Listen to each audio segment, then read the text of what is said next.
Bom dia, igreja. Tudo bom com vocês? É muito bom chegar aqui na igreja em um domingo lindo, ensolarado como esse, e encontrar essa igreja linda que tem a cada dia experimentado novos ciclos, novos momentos que Deus está inaugurando em nosso meio.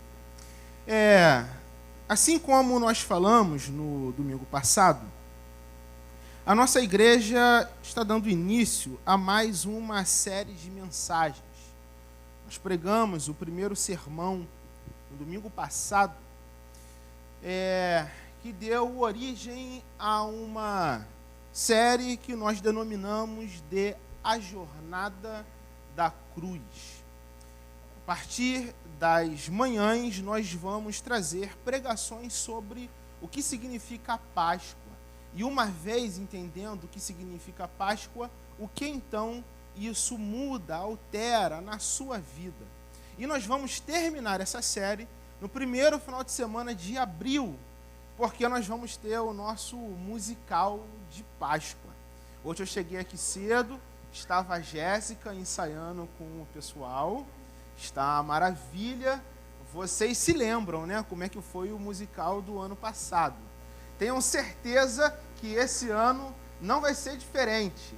Vai ser uma bênção, vai ser tão abençoado quanto aquele.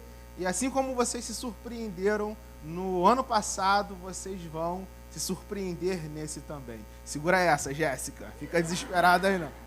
Vamos fechar os nossos olhos, vamos orar. Senhor, fale aos nossos corações no decorrer dessa manhã. É essa oração que nós fazemos. Nos ensine, Pai, o que significa a cruz. E nos ajude, Senhor, a nos movimentarmos de forma diferente, assumirmos identidades diferentes, mediante ao absurdo da cruz. Essa é a oração que nós fazemos. Em nome de Jesus. Amém. Abra sua Bíblia no Evangelho de Lucas, capítulo 22, a partir do versículo 54. Lucas 22, a partir do versículo 54. O texto que nós temos em mãos foi intitulado na minha Bíblia como Pedro nega Jesus. Então eu vou fazer essa leitura na NVI e você tem a oportunidade nesse momento de me acompanhar. Então, prendendo-o, levaram-no para longe da casa do sumo sacerdote.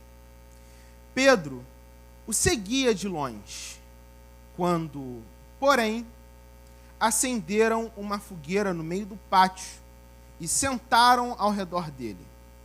Pedro sentou-se com eles. Uma criada o viu sentado ali à luz do fogo. Ela olhou fixamente para ele e disse: Este homem estava com ele. Contudo, ele, Pedro, negou. Mulher, não o conheço. Pouco depois, um homem o viu e disse: Você também é um deles? Homem, não sou, respondeu Pedro. Cerca de 1 hora depois, outro afirmou: Certamente este homem estava com ele, pois é galileu. E Pedro respondeu: Homem, não sei do que você está falando. Imediatamente, enquanto Pedro falava, o galo cantou. O Senhor voltou-se e olhou diretamente para Pedro. Então, Pedro lembrou-se da palavra que o Senhor lhe havia dito: Antes que o galo cante, hoje, você me negará 3 vezes. Saindo dali, Pedro chorou e chorou amargamente. No domingo passado, nós revisitamos a história de Jesus no Getsemane. Nós conversamos um pouco sobre esse lado humano de Jesus, essa baixa cristologia que muitas vezes, ao longo da história da igreja, nós não demos a devida atenção e mostramos que, assim como totalmente Deus, Jesus foi totalmente humano e experimentou emoções e razões parecidas com a sua, por isso estava no Getsêmani com o espírito abalado, chorando, em desespero, em medo, em uma profunda angústia. E nós falamos que no final desse texto Jesus é então apreendido. Pois bem, hoje nós vamos conversar um pouco sobre o que vem depois dessa cena que foi narrada no domingo passado.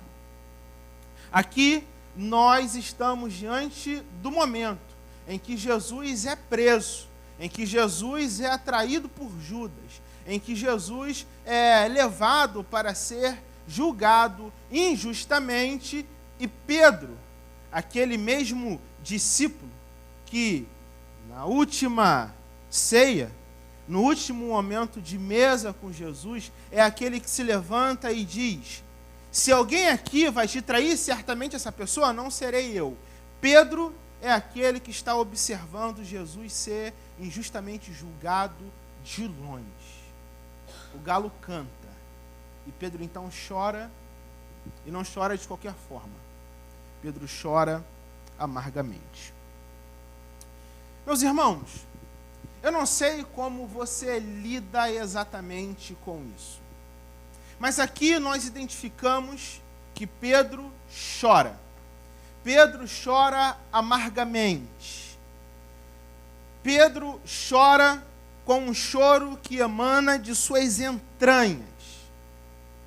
E é sobre o choro de Pedro que a reflexão que nós vamos fazer nesta manhã nasce.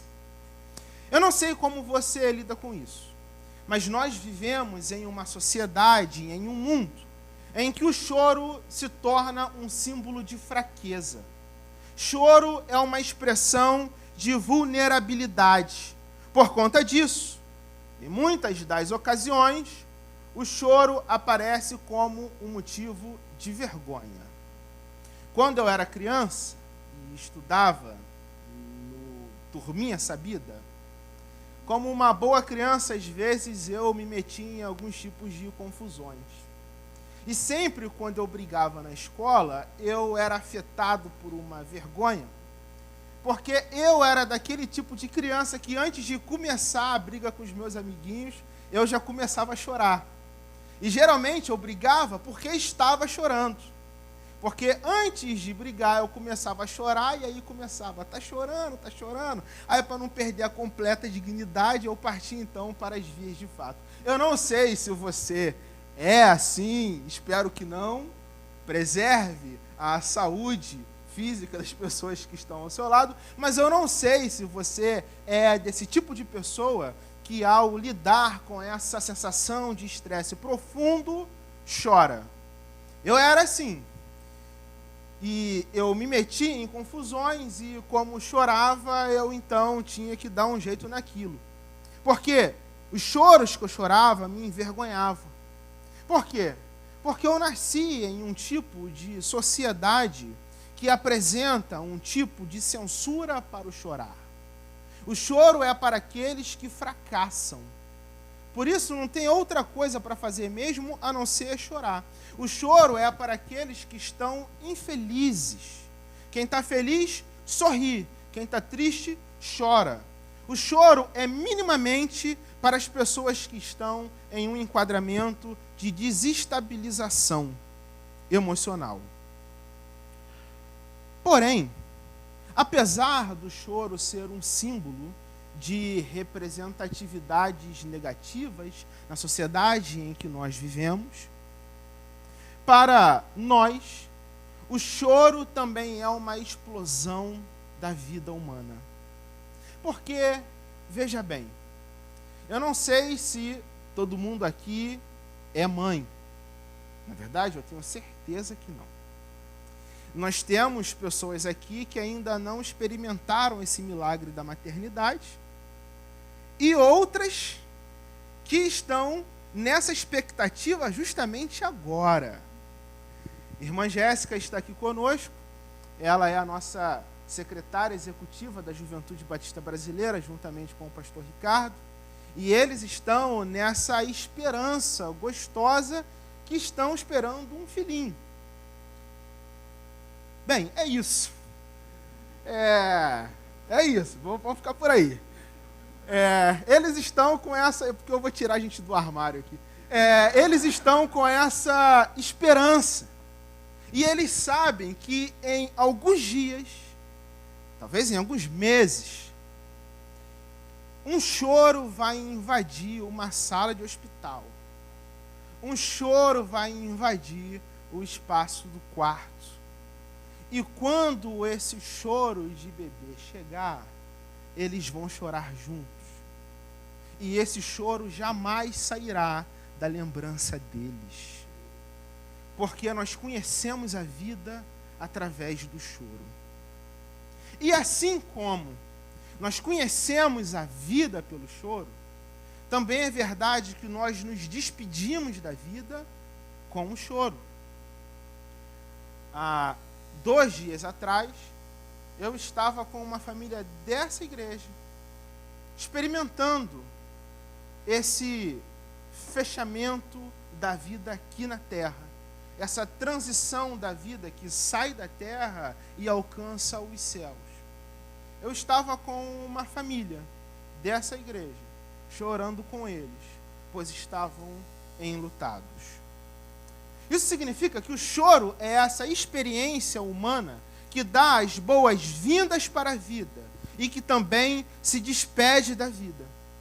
Nós nascemos chorando e nós nos despedimos da vida chorando.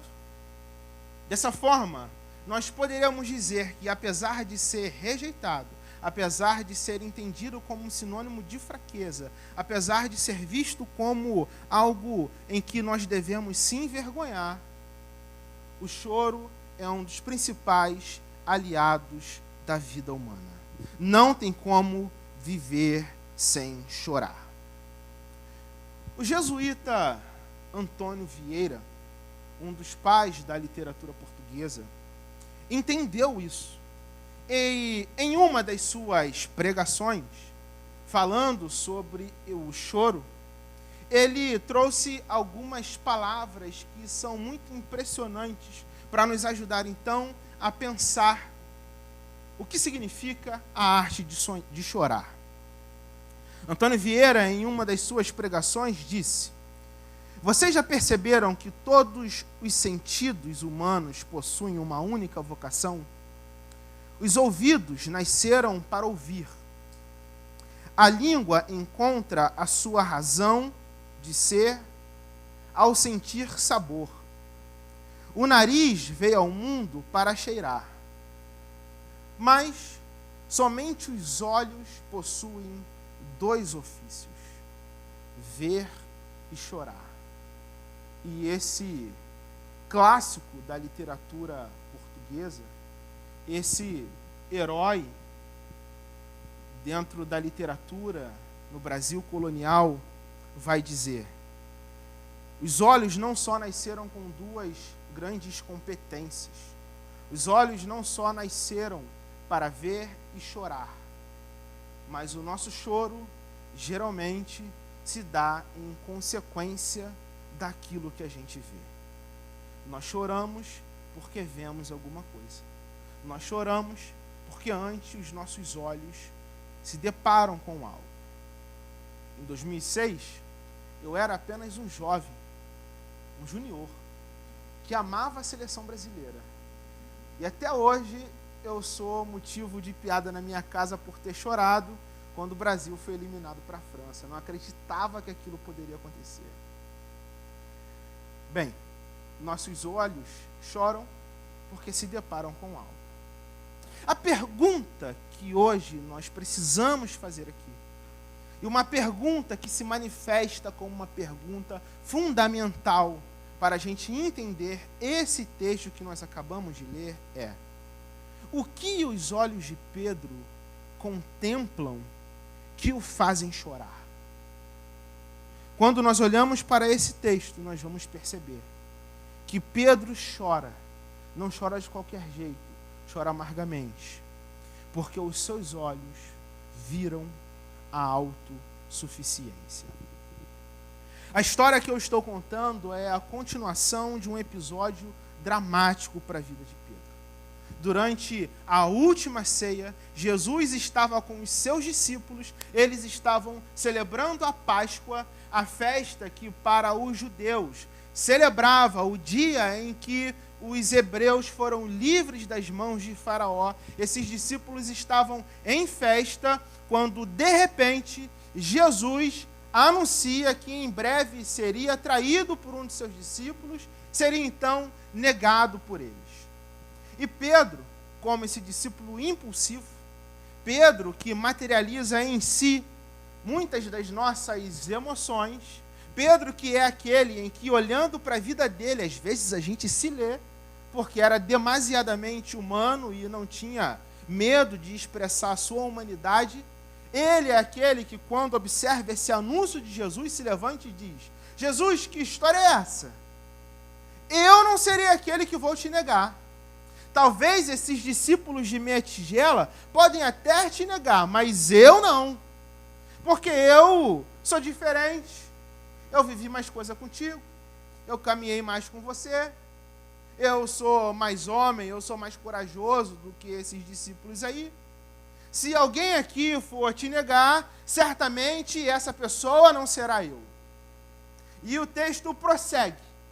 Jesus olha para Pedro, e aí talvez, com toda a sua misericórdia, olha para Pedro e não decide gastar muitas palavras com Pedro, não.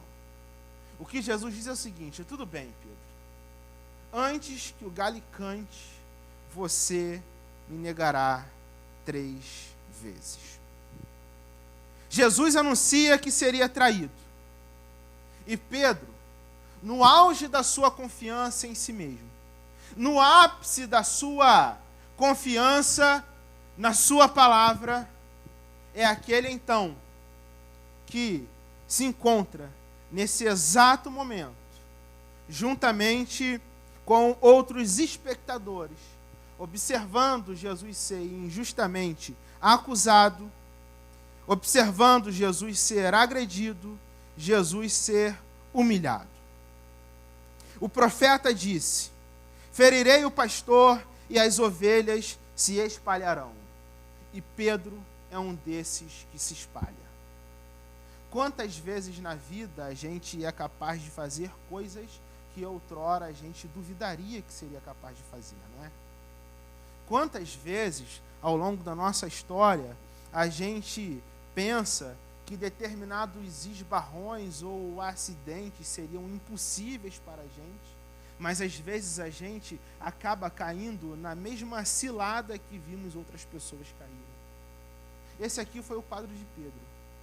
Pedro falou que não negaria Jesus, e Pedro é aquele que agora está negando Jesus enquanto conversa com os outros discípulos. Ou melhor, enquanto conversa com os seus acusadores. Isso significa que Pedro chora amargamente, porque no princípio de todas as coisas, o que Pedro vê é a autossuficiência. Um dia Pedro olha para si e acha que ele poderia sustentar a sua fidelidade diante do Senhor. Um dia Pedro olha para si e acha que sem as misericórdias do Senhor, a sua existência seria sustentada. Mas não é isso que acontece. Pedro cai. Pedro chora e chora amargamente, porque os seus olhos viram a autossuficiência. Eu já disse em diversos outros momentos aqui para vocês. Um dos grandes teólogos da igreja, Agostinho de Hipona, em seus livros As Confissões, não só vai ajudar a pensar o que foi a doutrina do pecado original, mas neste mesmo escrito ele vai compreender que o orgulho é o pai de todos os outros pecados. Como se o orgulho fosse uma válvula que, uma vez acionada, pudesse então criar condições de possibilidades para o surgimento dos outros pecados que atingem e agridem a vida humana. E ele fala isso olhando para o relato de Gênesis. Porque lá em Gênesis, quando Adão e Eva decidem comer do fruto, antes de fato comerem do fruto, existiu no coração desses homens o desejo prepotente de querer saber o que Deus sabia e de querer ser como Deus era. Então, diferentemente das narrativas que a gente escuta desde criança, o pecado não entra no mundo no momento em que a fruta é mordida. O pecado entra no mundo a partir do momento em que esses homens acharam que poderiam virar as costas para Deus e dar conta da sua própria existência. No momento em que esses homens acharam que poderiam excluir Deus da equação e viver a vida mediante as suas próprias vontades, seus próprios desejos, seus próprios desígnios. Veja bem, se todo caso que pinta um ser humano perdido nas Escrituras não se inicia a partir de uma inclinação orgulhosa diante da vida. Nesse mesmo Evangelho de Lucas, no capítulo 15, nós identificamos 3 parábolas que são entendidas como a parábola das coisas que se perdem, a parábola de uma dracma perdida, a parábola de uma ovelha perdida e também a parábola de um filho perdido, que foi mal traduzida como a parábola do filho pródigo, que seria melhor traduzida como a parábola dos 2 filhos perdidos. E nessa parábola, o texto vai nos informar que, segundo a história que Jesus nos conta, certo dia, um garoto olhou para o seu pai e disse: Pai, dá-me parte da minha herança. Eu não quero mais que você tenha controle sobre mim, eu quero gastar os meus próprios recursos. Eu quero a minha parte da herança e eu quero ir embora daqui. E esse pai que representa Deus e esse filho que representa a nossa condição humana, protagonizam um diálogo em que Deus olha para esse filho e diz: tudo bem, meu filho, eu vou te dar a parte da minha herança. Eu sei que você gostaria que eu estivesse morto. Eu sei que para ter parte da herança você gostaria de me anular da equação, mas eu vou permitir isso. Pegue a sua parte da herança e vá viver a sua vida. E o texto vai dizer que esse menino sai da sua casa e vai para um lugar distante, vai para um lugar longínquo, vai para um lugar onde as falas do pai não o alcançam, onde as opiniões do pai não chegam lá, a não ser nas lembranças que moram no seu coração. Vai para um lugar onde os choros de saudade do pai não estão. É interessante, né, perceber que como que às vezes essa nossa inclinação orgulhosa diante de Deus nos leva para lugares de distância, onde tudo que nós temos sobre Deus são as lembranças da época em que nós tínhamos plena comunhão com Ele. Santo Agostinho vai dizer que essa inclinação orgulhosa, ela que é responsável pelo nosso afastamento existencial de Deus. E é isso que está acontecendo com Pedro. Pedro foi um prepotente, por isso estava distante de Deus. Gravem isso que eu vou falar para vocês aqui. Não existe vida de prepotência em comunhão com Deus. Não existe vida de orgulho com proximidade do discipulado de Jesus. Não existe uma vida de arrogância coerente com os ensinamentos de Jesus. Porque tal como Jesus pregou para o próprio Pedro e também prega para a gente, lá no Sermão do Monte nós identificamos que bem-aventurados os humildes, porque deles é o reino dos céus. Certo dia um teólogo brasileiro disse: todo menino quer ser um homem, todo homem quer ser rei, todo rei quer ser Deus, mas somente Deus, Javé, é aquele que desejou ser um menino.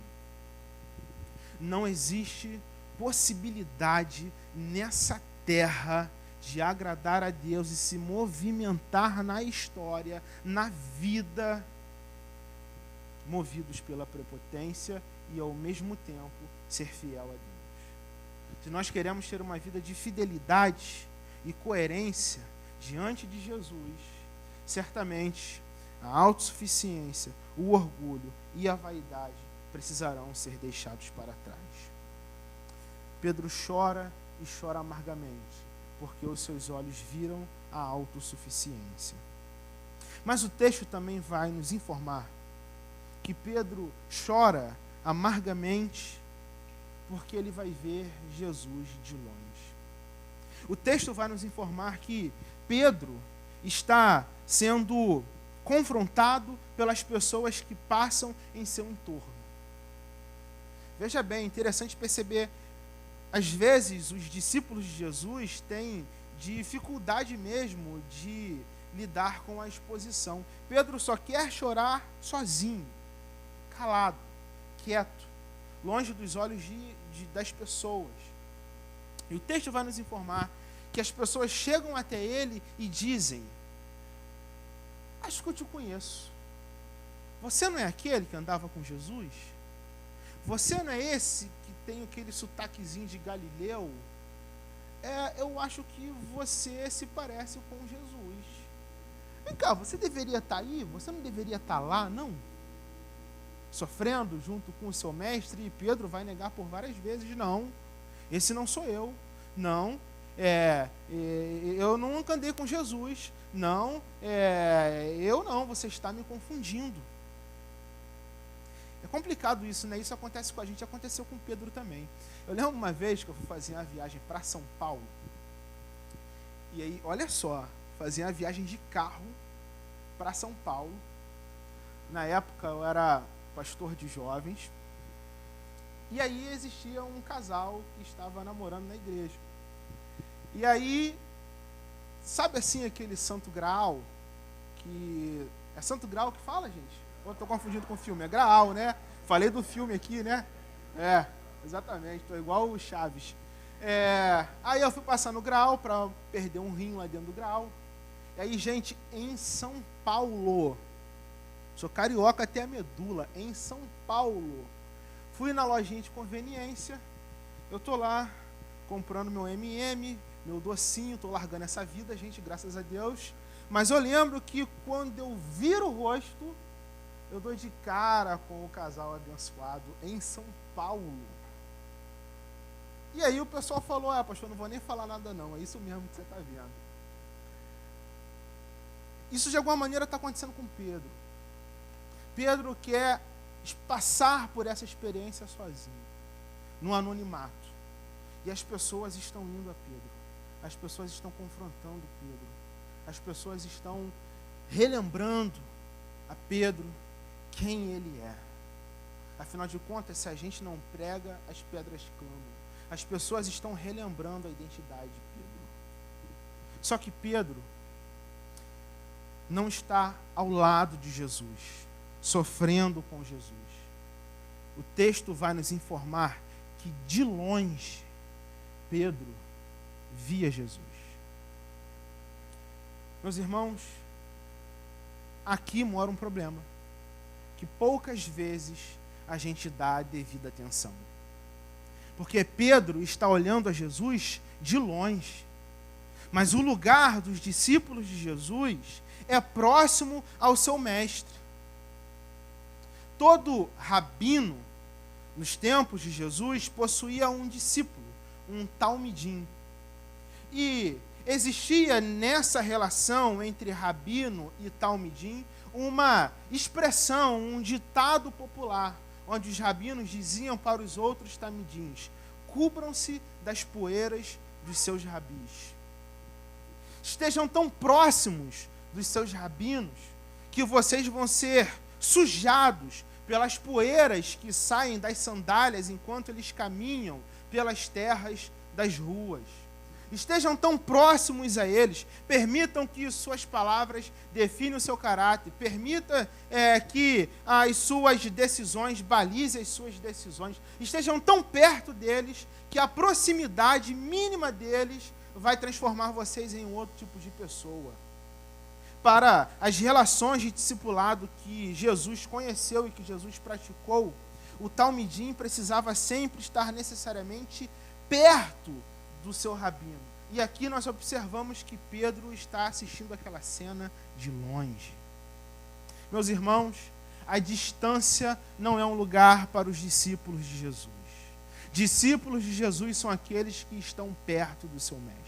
Discípulos de Jesus são aqueles que estão se permitindo serem sujados pelas poeiras que saem das sandálias de Jesus. Discípulos não são meros espectadores passivos do que acontece com Jesus. Discípulos são aqueles que participam dessa obra que Jesus está inaugurando no mundo.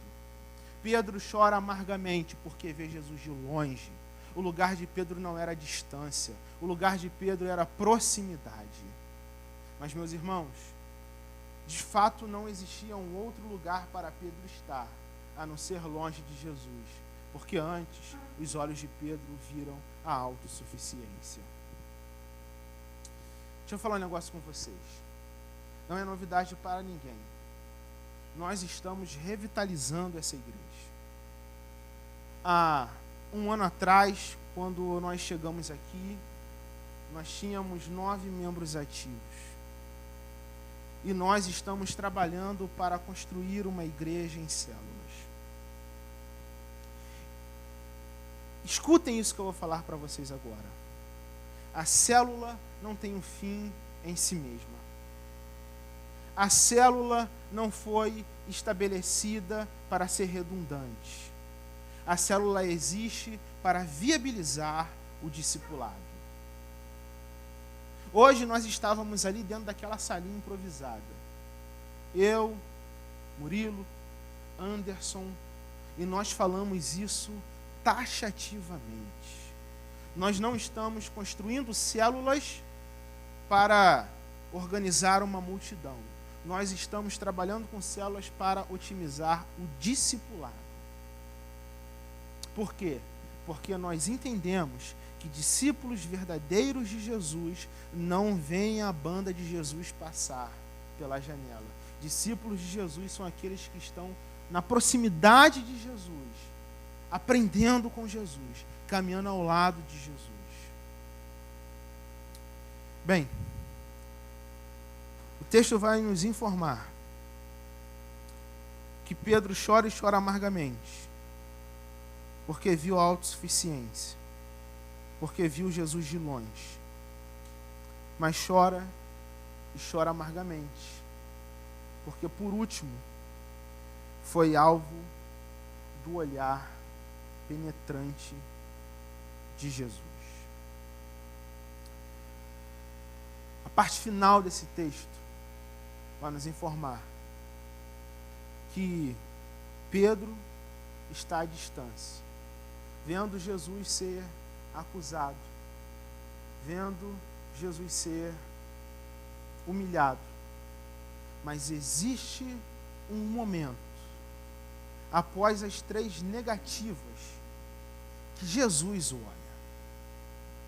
Existe um momento aonde Jesus o encara. Existe o dia aonde os olhos poderosos de Jesus cruzam com os olhos imperfeitos de Pedro. E é aí que o texto vai dizer que Pedro não somente chora, mas chora amargamente, porque quando Jesus nos olha, nós somos confrontados com o nosso pecado. A Bíblia vai nos mostrar que existe um outro homem, um outro discípulo de Jesus, que também nega Jesus e traz Jesus. Seu nome era Judas. Mas o destino desses 2 homens é muito diferente. Porque se por um lado, Judas, ele, ao trair Jesus, vai se afastar da comunidade, vai encontrar a morte, Pedro, aquele que traz Jesus, se afasta da comunidade, mas conhece a graça, conhece a misericórdia, conhece a conversão, conhece o novo caminho. O que acontece então que faz com que a vida de Judas seja diferente da vida de Pedro e faz com que a vida de todo mundo aqui tenha uma vida diferente da maioria das pessoas que não procuram a igreja num domingo de manhã, num domingo tão ensolarado e tão bonito como esse? Porque diferente de Judas, Pedro foi olhado por Jesus.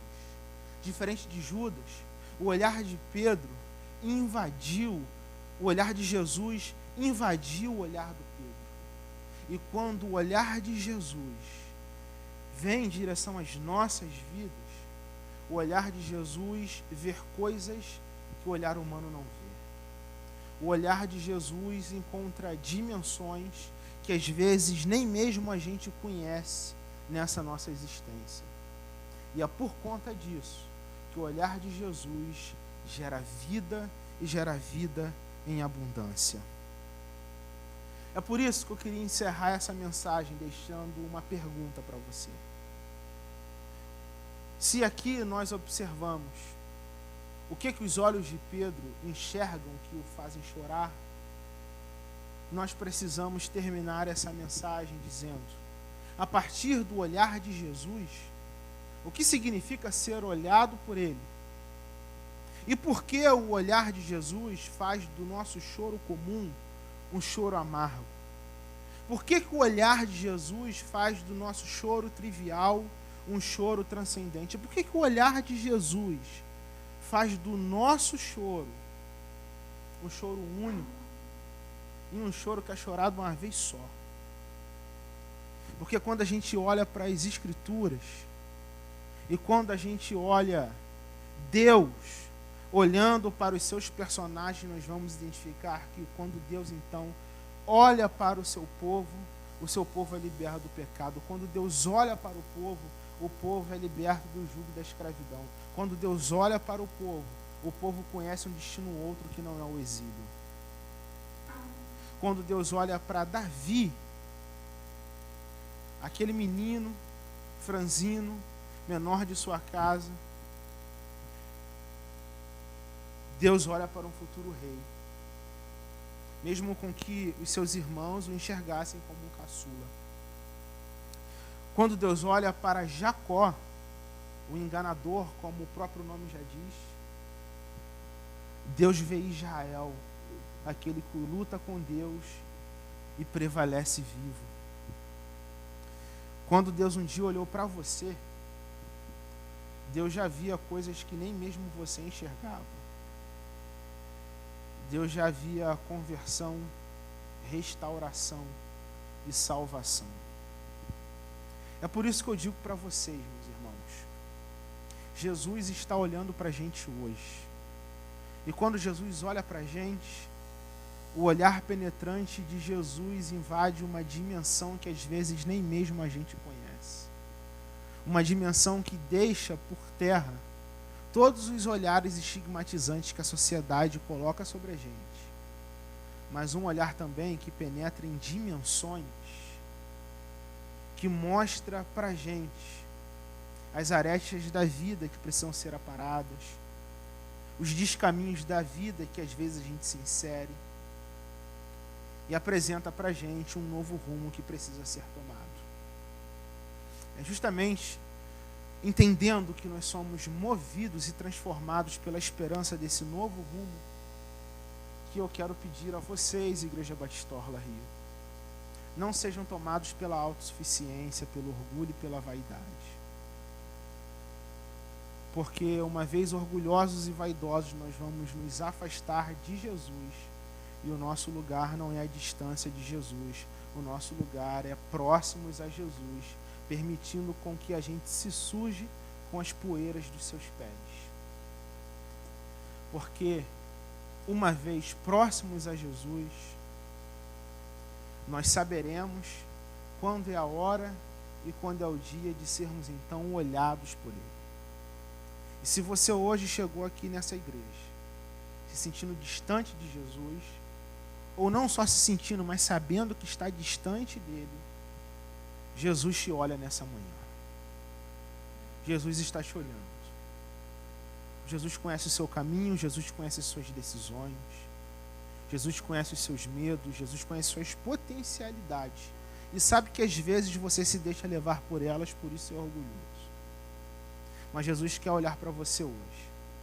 E assim como Pedro foi olhado por Jesus, e esse mesmo que foi um covarde, alguém que o negou, se transformou em um pilar da edificação da sua igreja, Jesus tem um capítulo 2 na tua vida. A história da sua vida não termina no teu erro. A história da sua vida não termina no seu fracasso no discipulado. Porque Jesus é aquele que quer te olhar, vai te olhar e está te olhando. para se aproximar de ti e, ao te ver pescando, dizer: tire essas redes do mar, eu não te chamei para permanecer, não. Puxa essa linha da água, sai desse barco, porque eu te tirei daí para você não voltar para esse lugar. Eu te tirei daí para você ser então um pescador de homens e não de peixes. Por que a gente celebra a Páscoa?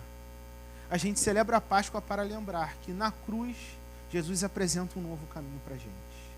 Na cruz Jesus apresenta uma nova vida para a gente. É na cruz que definitivamente nós somos olhados por Jesus. E esse olhar de Jesus penetrante muda toda a nossa vida. Então, cuidado com a autossuficiência. Cuidado com a distância.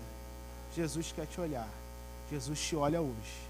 E o olhar de Jesus transforma a nossa vida. Que Deus te abençoe.